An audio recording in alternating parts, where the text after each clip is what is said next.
Question number 56 है। विश्व का सबसे बड़ा कार्बन फाइबर प्लांट। तो विश्व का सबसे बड़ा जो कार्बन फाइबर प्लांट है गुजरात के हजीरा में बनाया जा रहा है। ये एक महत्वपूर्ण प्रश्न है। उसके बाद है विश्व का पहला सीएनजी टर्मिनल का शिलान्यास भावनगर में किया गया है। गुजरात का एक जगह है भावनगर। भावनगर में पहला कंप्रेस्ड नेचुरल गैस टर्मिनल का शिलान्यास किया गया। ये दुनिया का पहला कंप्रेस्ड नेचुरल टर्मिनल है। ठीक है। किस देश ने कोविड-19 के खिलाफ दुनिया का पहला इनहेलेबल वैक्सीन देना शुरू किया है? तो चाइना वैक्सीन देना शुरू किया। कैसा? इनहेलेबल वैक्सीन देना शुरू किया है। तो ये हमें याद रखना है, दुनिया का पहला इनहेलेबल वैक्सीन देने की शुरुआत चाइना ने की है। उसके बाद अगला क्वेश्चन ये काफी इंपॉर्टेंट है कि हाइड्रोजन से हाइड्रोजन एक मिनट हाइड्रोजन से चलने वाला दुनिया का पहला यात्री ट्रेन, ये ध्यान रखना, यात्री ट्रेन पे ध्यान रखना। यात्री ट्रेन किस देश ने लॉन्च किया है? तो जर्मनी ने लॉन्च किया है। और हम लोग आगे बढ़ते हैं। तो ट्रेन है जो चलेगा, कैसे चलेगा? तो हाइड्रोजन से ट्रेन चलेगी। ठीक है, ये ध्यान रखना है कि हाइड्रोजन से ट्रेन चलेगी, हाइड्रोजन ईंधन से ट्रेन चलेगी। कहाँ चलेगी? तो जर्मनी में चलेगी, जिसकी राजधानी बर्लिन है। नेक्स्ट क्वेश्चन है, महिलाओं को मुफ्त सैनिटरी पैड उपलब्ध कराने के संबंध में कानून बनाने वाला विश्व का पहला देश स्कॉटलैंड है। स्कॉटलैंड नॉर्थ का एक देश है, सबसे नॉर्थ का एक देश है नॉर्वे के पास।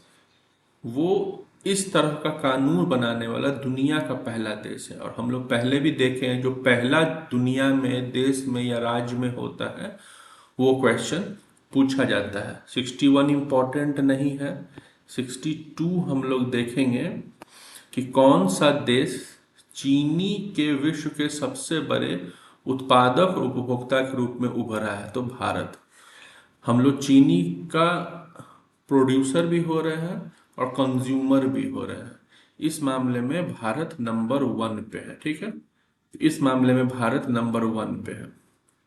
उसके बाद जो भी क्वेश्चन है वो हमारे लिए महत्वपूर्ण नहीं है। अब हम लोग आगे बढ़ते हैं।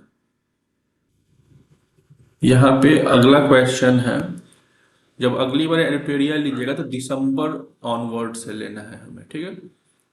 नेक्स्ट क्वेश्चन है 67 का कि राष्ट्रमंडल राष्ट्र में शामिल होने वाला 56 नंबर का देश कौन है? तो टोगो है। ये एक इंपॉर्टेंट क्वेश्चन है। जो भी राष्ट्रमंडल देश, जैसे हम लोग भी राष्ट्रमंडल देश यानी कॉमनवेल्थ कंट्री है। कॉमनवेल्थ कंट्री किसे कहते हैं? जिसपे कभी इंग्लैंड का अधिकार जिसपे कभी इंग्लैंड का अधिकार रहा था, वैसे देशों को कॉमनवेल्थ कंट्री कहते हैं। और अभी कॉमनवेल्थ कंट्री में 56वां नंबर आ गया है टोगो का। ठीक है, अब आगे बढ़ते हैं। हम लोग देखते हैं कि 1 जनवरी 2023 से यूरो मुद्रा अपनाने वाला यूरो जोन का 20वां सदस्य क्रोएशिया बना है। क्रोएशिया यूरोपियन कंट्री है। फुटबॉल के लिए भी हम लोग को क्रोएशिया को जानते हैं।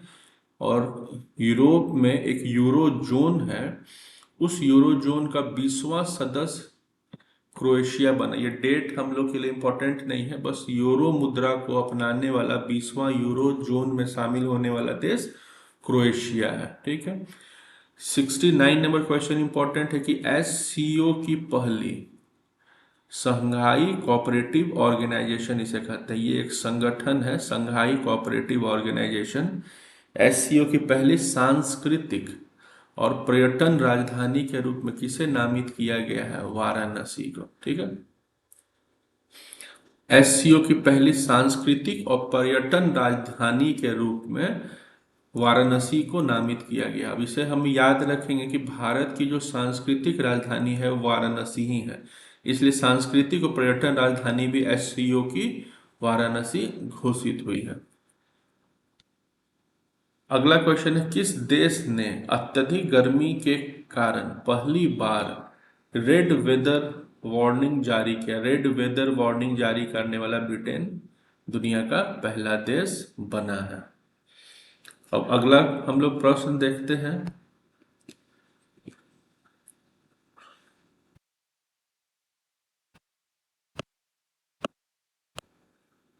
66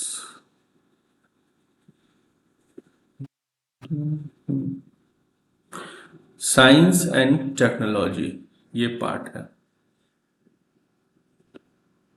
इसमें देखते हैं क्या क्वेश्चन है। क्वेश्चन नंबर 74 इंपॉर्टेंट है, ये तीनों आप छोड़ दीजिएगा, ये तीनों इंपॉर्टेंट नहीं है। भारत का पहला स्वदेशी विमान वाहक पोत आईएनएस विक्रांत का कमीशन किया गया है कोचिन शिपयार्ड लिमिटेड में। कोचिन शिपयार्ड लिमिटेड में एक विमान वाहक पोत है जो भारत में बना है। भारत का अपना विमान वाहक पोत आईएनएस विक्रांत को कमीशन्ड किया गया है कोचिन शिपयार्ड लिमिटेड में। यानी कि यहाँ पे ये ध्यान रखना है कि ये जो आईएनएस विक्रांत है ये भारत में बना हुआ पहला विमान वाहक पोत है, जिसकी चर्चा प्रतियोगिता दर्पण में भी हम लोगों ने की थी। तो ये एक जहाज है जिसपे विमान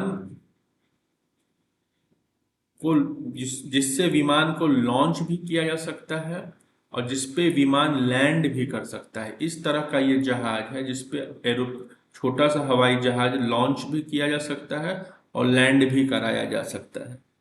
तो इस तरह का जो पहला स्वदेशी विमान वाहक पोत है उसका नाम है आईएनएस विक्रांत। ये नाम हम लोग को याद रखना, आईएनएस विक्रांत, और उसे कमीशन्ड किया गया है कोचीन में। ठीक है,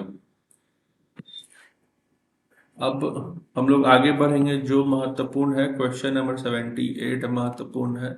अंतरिक्ष में गतिविधियों की निगरानी के लिए किस राज्य में भारत की पहली वेधशाला स्थापित की जाएगी? तो उत्तराखंड। यानी कि अंतरिक्ष में गतिविधियों की निगरानी के लिए किस राज्य में भारत की पहली वेधशाला स्थापित की जा रही है? ये काफी चर्चा का विषय था कि उत्तराखंड पहला राज्य है जहां पे एक वेधशाला बनाया जा रहा है और वहां से अंतरिक्ष की गतिविधियों को लिया जाएगा। ठीक है, तो यहाँ तक ये क्वेश्चन इम्पोर्टेंट है। अब हम लोग खेल कूद में आएंगे जो महत्वपूर्ण है हम लोगों के लिए। खेल कूद में हमें देखना है क्वेश्चन नंबर 81, आईसीसी महिला अंडर 19 विश्व कप का पहला संस्करण 2023 में किस देश में आयोजित हुआ था? दक्षिण अफ्रीका में। ये ओल्ड डेटा है, यानी कि जो वर्ल्ड कप होता है अंडर 19 वर्ल्ड कप, ये पहली बार महिलाओं के लिए आईसीसी ने वर्ल्ड कप कराया है और पहला संस्करण दक्षिण अफ्रीका में आयोजित किया गया है। तो इस हिसाब से ये इंपॉर्टेंट क्वेश्चन है। वर्ल्ड कप हुआ है महिलाओं का, अंडर 19 महिलाओं का वर्ल्ड कप दक्षिण अफ्रीका में हुआ है और ये पहला वर्ल्ड कप है। ठीक है, ये क्वेश्चन 83 आप छोड़ दीजिएगा, प्लेयर ऑफ द मंथ वगैरह नहीं पूछता है। डायमंड लीग 2022 भाला फेंक में का खिताब जीतने वाले पहले भारतीय खिलाड़ी हैं नीरज चोपड़ा। यानी कि हमें ये समझना है कि ये जो नीरज चोपड़ा हैं डायमंड लीग में भी गोल्ड मेडल जीते थे। भाला फेंक में गोल्ड मेडल डायमंड लीग में जाके इन्होंने यूरोपियन कंट्री में जीती थी। तो ये इंपॉर्टेंट है। अगला हमें देखना है, अंतर्राष्ट्रीय क्रिकेट में 950 विकेट पूरे करने वाले पहले तेज गेंदबाज हैं जेम्स एंडरसन। ये इंग्लैंड के बॉलर हैं, इंग्लैंड के राइट आर्म फास्ट बॉलर हैं जेम्स एंडरसन, बहुत बेहतरीन बॉलर हैं और इन्होंने वनडे, टेस्ट और ओडीआई को मिला के 950 विकेट ले लिया है। जैसे कि टेस्ट में सबसे अधिक मुथैया मुरलीधरन ने विकेट लिया है, तो ओवरऑल जो विकेट लिया है ये जेम्स एंडरसन ने लिया है। ठीक है, 87 नंबर इंपॉर्टेंट है कि क्रिकेट के तीनों प्रारूपों में 100 मैच खेलने वाले पहले भारतीय विराट कोहली, यानी कि 100 टेस्ट मैच, 100 वनडे और 100 ओडीआई खेलने वाले पहले प्लेयर बने हैं हमारे विराट कोहली। तो ये भारत से संबंधित है, इसलिए ये महत्वपूर्ण हमारे लिए हो जाता है। अब पेज नंबर 5 हम लोग देखेंगे कि पेज नंबर 5 में क्या है।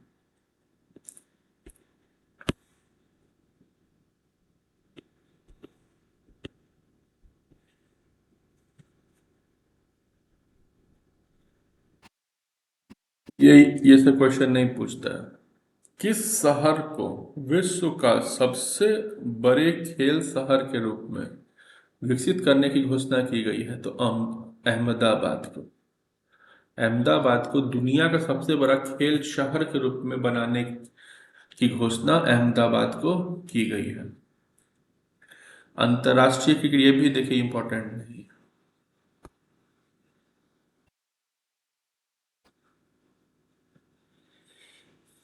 नेक्स्ट क्वेश्चन है, भारत में सर्वाधिक रामसर स्थल किस राज्य में हो गए हैं? तमिलनाडु। अब ये रामसर साइट जैसा क्वेश्चन भी एग्जाम में पूछता है। रामसर साइट होता है जो आर्द्र भूमि होता है किसी भी देश में, अन्य देशों में, उसे रामसर साइट में शामिल किया जाता है। जो वेटलैंड होते हैं, जो गीला जमीन होता है, और अगर वेटलैंड होगा, गीला जमीन होगा, वहां पे पानी की मात्रा अधिक होगी तो इकोसिस्टम बेहतर हो जाएगा। वहां पे पेड़ पौधा ज्यादा रहेगा, जीव जंतुओं की संख्या ज्यादा रहेगी, तो इको टूरिज्म के लिए बेहतर जगह हो जाता है। तो उन जगहों को रामसर साइट में शामिल किया जाता है। जैसे कि बिहार का बेगूसराय का जो कांवड़ झील है, उसे रामसर साइट में शामिल किया गया। ये बिहार का एकमात्र है। क्वेश्चन नंबर 94 महत्वपूर्ण है कि भारत का पहला 24x7 सौर ऊर्जा संचालित गांव मोढेरा है। मोढेरा जो गुजरात में, मोढेरा का सूर्य मंदिर भी बहुत फेमस है। तो जो सूर्य मंदिर है मोढेरा में, उसी गांव को में 24 घंटे बिजली रहेगी, लेकिन किससे? सोलर सिस्टम से। तो ये एक बहुत इंपॉर्टेंट है। और हम लोग जानते हैं कि मोढेरा में ही सूर्य मंदिर है। तो जब मोढेरा में सूर्य मंदिर है तो सूरज के रोशनी से ही उस गांव को अब संचालित किया जाएगा। ठीक है। नेक्स्ट क्वेश्चन हमारे लिए महत्वपूर्ण है 98। किस राज्य ने अरावली रेंज में दुनिया का सबसे बड़ा जंगल सफारी पार्क विकसित किया है? तो अरावली रेंज में दुनिया का सबसे बड़ा जंगल सफारी विकसित किया है हरियाणा ने। हरियाणा ने दुनिया का सबसे बड़ा जंगल सफारी पार्क विकसित किया है। ये हरियाणा ने किया है। दुनिया का सबसे बड़ा जंगल सफारी पार्क विकसित करने की घोषणा हरियाणा ने की है। जो अरावली रेंज है हरियाणा में, वहां पे जंगल सफारी पार्क विकसित किया जाएगा। और इस तरह का जंगल सफारी बनाने वाला हरियाणा दुनिया का सबसे बड़ा जंगल सफारी हो जाएगा। ठीक है। अगला क्वेश्चन है, भारतीय विमानपत्तन प्राधिकरण AAI द्वारा भारत का पहला कार्बन न्यूट्रल हवाई अड्डे के रूप में किसे विकसित किया जाए? तो लेह हवाई अड्डा। यानी कि लेह हवाई अड्डा को भारतीय विमानपत्तन इस तरह से विकसित कर रहा है कि यहाँ पे कार्बन उत्सर्जन न्यूट्रल रहे, न ज्यादा न कम। यानी कार्बन न्यूट्रल हवाई अड्डा बनेगा हमारा लेह। लद्दाख की राजधानी है लेह, और लेह भारत का एकमात्र शहर है जहां से सिंधु नदी, हमारी जो सिंधु नदी है, वो बहती है। अब हम लोग आगे देखते हैं।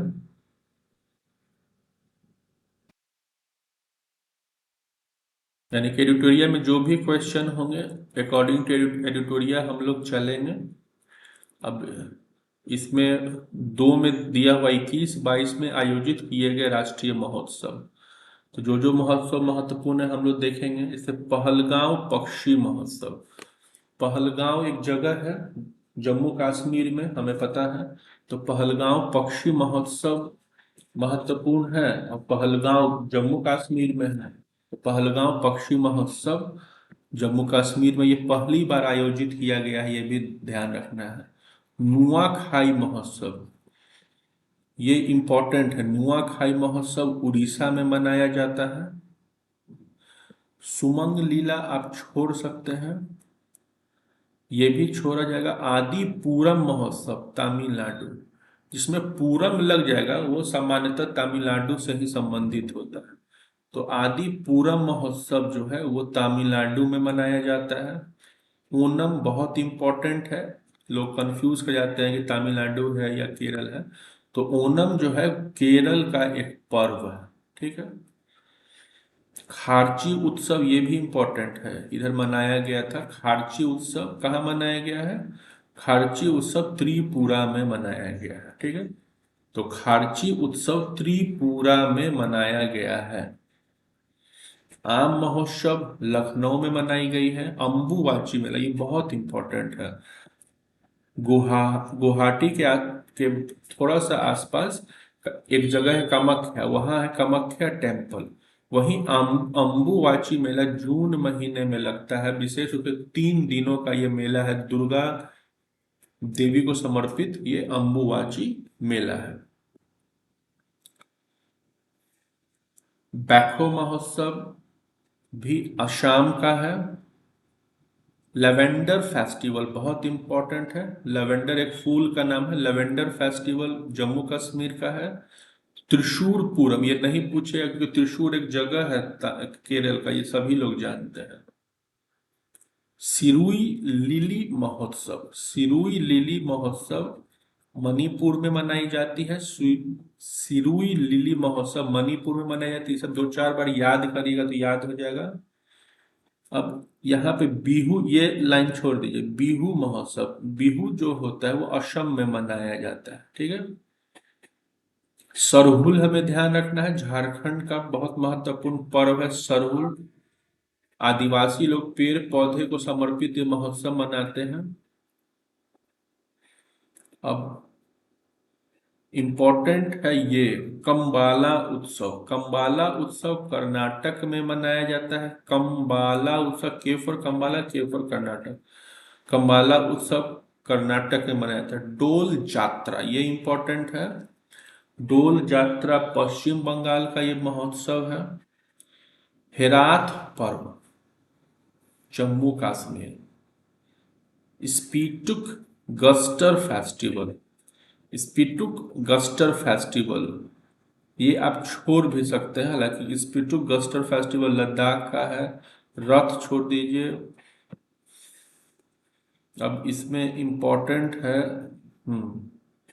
जल्लीकट्टू महोत्सव। जल्लीकट्टू जो महोत्सव है तमिलनाडु में मनाया था, ये इम्पोर्टेंट है। इसमें बैल सांड को छोड़ दिया जाता है, उसके आगे पुरुष दौड़ते हैं। वही वाला ये महोत्सव है जिसमें कभी सुप्रीम कोर्ट ने बैन लगा दिया था, क्योंकि इसमें मनुष्य लोग मरते भी हैं। शिल्प ग्राम महोत्सव उदयपुर में मनाया गया है। हॉर्नबिल फेस्टिवल बहुत इंपॉर्टेंट है, नागालैंड में मनाई जाती है और नागालैंड का राष्ट्रीय फेस्टिवल भी है हॉर्नबिल फेस्टिवल। पुष्कर महोत्सव जम्मू कश्मीर, इसमें कंफ्यूज नहीं करना है कि राजस्थान होगा। अगला क्वेश्चन है अंतर्राष्ट्रीय विज्ञान महोत्सव। डेट वगैरह याद नहीं रखना है, ये ध्यान रखिएगा। अंतर्राष्ट्रीय विज्ञान महोत्सव पणजी। अब अगला याद रखना है cherry blossom, cherry blossom festival, ये भी एक फूल का नाम है cherry blossom. Cherry blossom festival Meghalaya, ठीक है। तो ये पेज नंबर 5 का यहाँ पे हो गया। अब हम लोग आगे बढ़ते हैं पेज नंबर 6 में, और जो महत्वपूर्ण है वो हम लोग देखते हैं। अब देखिए पेज नंबर 6 में है ना, एडुटेरिया में जो भी इधर रिसेंटली एग्जाम वगैरह हुए हैं उनके क्वेश्चन को दिया गया है, और रिसेंटली जो एग्जाम होता है उससे भी उठा के क्वेश्चन दिया जाता है और आपको एक ट्रेंड पता चलेगा। तो उत्तर प्रदेश में पीईटी एग्जाम हुआ था, तो पीईटी एग्जाम हुआ था तो उसमें फर्स्ट शिफ्ट का जो क्वेश्चन है वो दिया गया है। क्योंकि हम इसमें अपने तरफ से कुछ विशेष न जोड़ रहे न घटा रहे, जो किताब जो कह रहा है वही हम लोग को फॉलो करना है। इसमें है द अन्ना मलाई रीड टेल नाम की डैमजल फ्लाई की एक नई प्रजाति की खोज केरल में की गई है।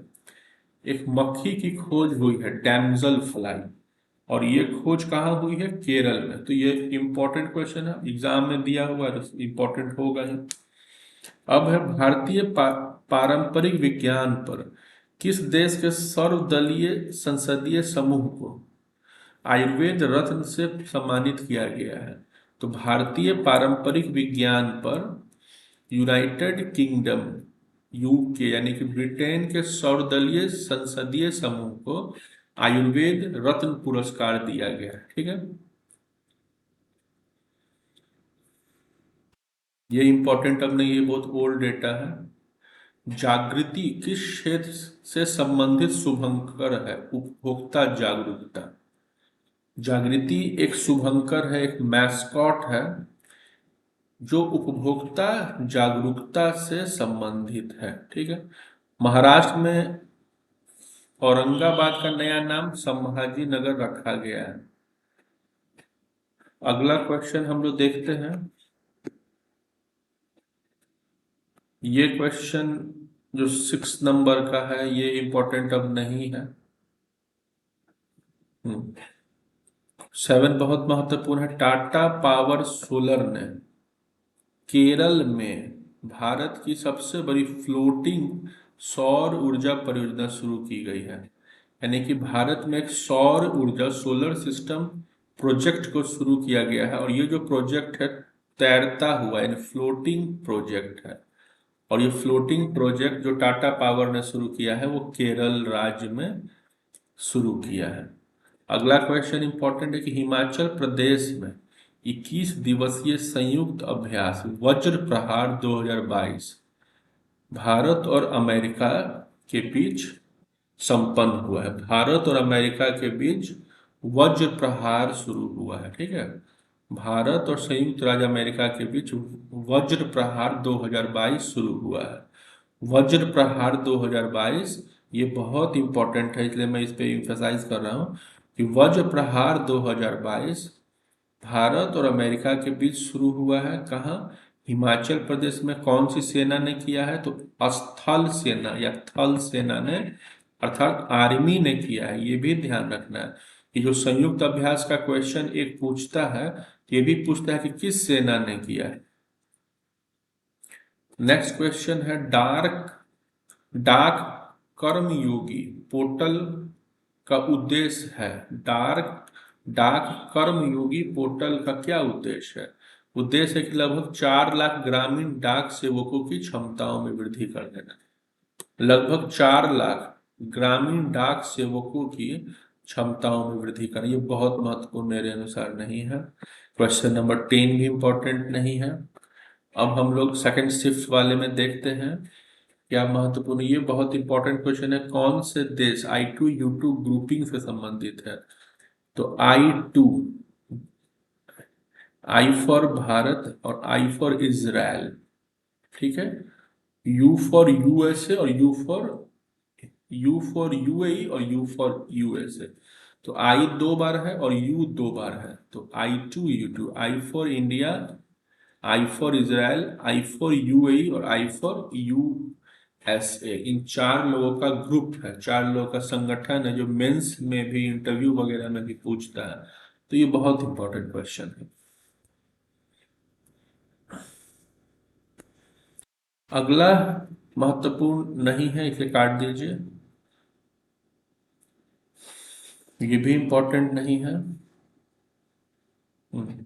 राष्ट्रीय खाद्य सुरक्षा अधिनियम NFS, राष्ट्रीय खाद्य सुरक्षा अधिनियम के तहत राज्य के रैंकिंग सूचकांक में सामान्य श्रेणी के राज्य में प्रथम स्थान पे उड़ीसा रहा है। यानी कि जो राष्ट्रीय खाद्य सुरक्षा अधिनियम जो भारत सरकार ने बनाया, तो वो क्या करता है कि स्टेट का रैंकिंग निकालता है कि खाद्य सुरक्षा के मामले में कौन सा स्टेट काफी बेहतर है। तो खाद्य सुरक्षा के मामले में उड़ीसा सबसे बेहतर आया है, जहाँ के मुख्यमंत्री नवीन पटनायक है 15-20 सालों से। उससे पहले उनके पिताजी मुख्यमंत्री थे। बीजेडी उनके पार्टी का नाम है। और ये खाद्य सुरक्षा में इसलिए इम्पोर्टेंट है कि आप ध्यान देखिएगा कि उड़ीसा जो है ये एक गरीब राज्य है और यहाँ सबसे अधिक आवश्यकता अनाज की है, सबसे अधिक आवश्यकता ग्रेन्स की है। ठीक है, तो ये उड़ीसा स्टेट करता क्या है कि लोगों को भरपेट भोजन दे देता है और उतने में ही वहाँ के लोग खुश हैं और सेंट्रल पॉलिटिक्स से उसे कोई मतलब नहीं, केवल स्टेट पॉलिटिक्स से मतलब रखता है और पहला टारगेट रखता है कि अनाज हमारे लोगों को मिल जाए।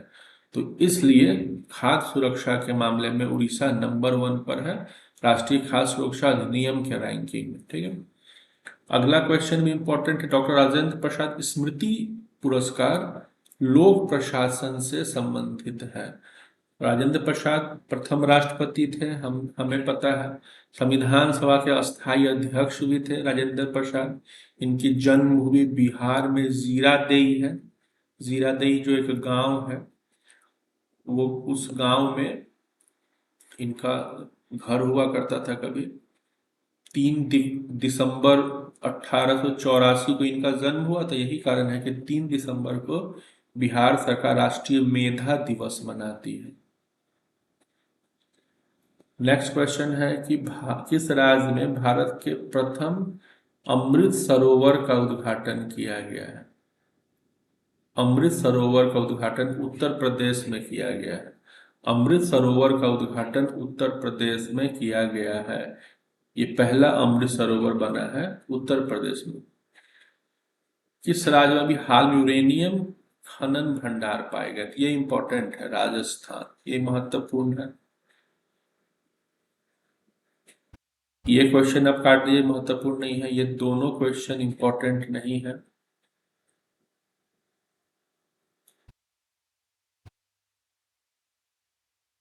अब 15 तारीख को जो एग्जाम है हुआ था, उसमें जो भी क्वेश्चन इंपॉर्टेंट है वो देखते हैं।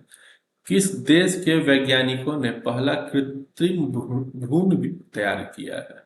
इजराइल। इजराइल एक ऐसा देश है जो चारों तरफ से दुश्मन पड़ोसियों से घिरा हुआ है।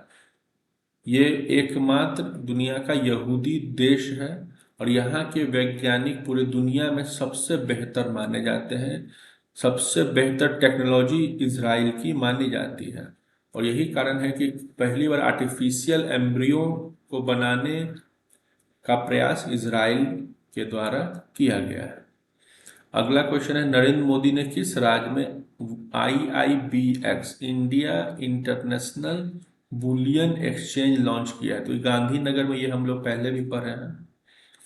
अगला क्वेश्चन है, किस देश ने अगस्त 22 में ताइवान के आसपास अपना अब तक का सबसे बड़ा सैन्य अभ्यास किया था? चीन ने। चीन और ताइवान के पास एक ईस्ट चाइना सी है और उसको लेके एक दावेदारी होता है कि ये क्षेत्र मेरा है और ये क्षेत्र मेरा है। और चीन जो है ताइवान को अपना ही क्षेत्र मानता है, जबकि ताइवान एक स्वतंत्र देश है। तो चाइना ने अपना प्रभुत्व स्थापित करने के लिए ताइवान के पास सबसे बड़ा सैन्य अभ्यास किया है, जो दुनिया का सबसे बड़ा सैन्य अभ्यास है। ठीक है, अगस्त 22 में भारत की पहली अंडर वाटर मेट्रो का उद्घाटन किस शहर में किया गया था? कोलकाता में। अब वहां मेट्रो है ना, पानी के नीचे भी चलेगी। अगला क्वेश्चन है, भारतीय सेना ने जुलाई 2022 में स्काई लाइट नामक एक अखिल भारतीय उपग्रह संचार अभ्यास का आयोजन किया है। स्काई लाइट ये एक अभ्यास है, उपग्रह संचार अभ्यास भारतीय सेना ने किया है। अखिल भारतीय स्तर का उपग्रह संचार अभ्यास, और इस उपग्रह संचार अभ्यास का नाम है स्काई लाइट। किसने किया है? भारतीय सेना ने किया है, ये ध्यान रखना है। भारत के किन दो देशों के बीच आकाशा एयर की पहली उड़ान का उद्घाटन किया गया? मुंबई से अहमदाबाद। एक नया एरोप्लेन कंपनी लॉन्च हुआ है, आकाशा एयरलाइन। तो आकाशा एयरलाइन की पहली उड़ान मुंबई से अहमदाबाद के बीच लॉन्च हुई है। अगला क्वेश्चन है, आजादी का अमृत महोत्सव के तहत बढ़े चलो अभियान संस्कृति मंत्रालय के द्वारा शुरू किया गया है। जो आजादी का हम लोग अमृत महोत्सव 75वां वर्षगांठ 15 अगस्त का मना रहे हैं, तो उसके तहत संस्कृति मंत्रालय ने बढ़े चलो अभियान को लॉन्च किया है। नेक्स्ट क्वेश्चन है कि किस आईआईटी ने भारतीय टेक्नोलॉजी को आगे बढ़ाने के लिए A14 भारत में नीले कणी केंद्र की शुरुआत की है। तो आईआईटी मद्रास ने A14 भारत में नीले कणी केंद्र की शुरुआत आईआईटी मद्रास ने की है। ठीक है, नेक्स्ट ये सब क्वेश्चन देखिए इंपॉर्टेंट नहीं है, ये बहुत महत्वपूर्ण है। कौन सा राज्य भारत में पहला हर घर जल प्रमाणित राज्य बन गया है? देखिए ये प्रोग्राम बिहार का ही था, हर घर जल अभियान, लेकिन पूरे गोवा में अब हर नल के माध्यम से जल दिया जा रहा है। ये 100% पे पहुंचने वाला गोवा है। सेकंड शिफ्ट का अब क्वेश्चन देखेंगे।